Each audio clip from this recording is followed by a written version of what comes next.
Hi, இன்னைக்கு காலையில் சூப்பராக சப்பாத்தியும் பட்டாணி கிரேவி வச்சு சாப்பிட்டுட்டு நிறைய கிராஸ் வளர்ந்துருந்துச்சு. அதை சூப்பராக சிசரில் கட் பண்ணதுக்கப்புறமா ரொம்ப பசி எடுத்து டயர்ட் ஆகிடுச்சு. அதுக்கப்புறம் சக்கரவள்ளி கிழங்கு வேக வச்சு சாப்பிட்டுட்டேன்.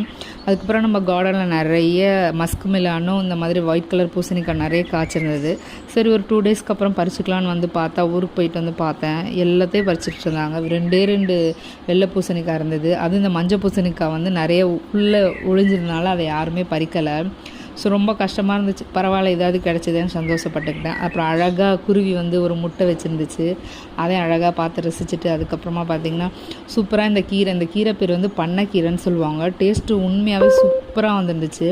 நம்ம ஃப்ரெஷ்ஷாக அப்படியே பறித்து அப்படியே சாப்பிட்றப்போ டேஸ்ட்டு உண்மையாகவே கொஞ்சம் எக்ஸ்ட்ராவே இருக்கும். ஸோ அதை எல்லாத்தையுமே வீட்டுக்கு எடுத்துகிட்டு வந்து அழகாக க்ளீன் பண்ணிக்கிட்டு அதுக்கப்புறம் பார்த்திங்கன்னா கொஞ்சம் பாகக்காவும் இருந்தது கார்டனில், அதையும் பறிச்சுட்டு அதுக்கப்புறம் அந்த ஃப்ரெஞ்ச் ஃப்ரைஸ் சக்கரவள்ளி கிழங்குல செஞ்சுட்டு பச்சை பயிறு செஞ்சு சாப்பிட்டாச்சு.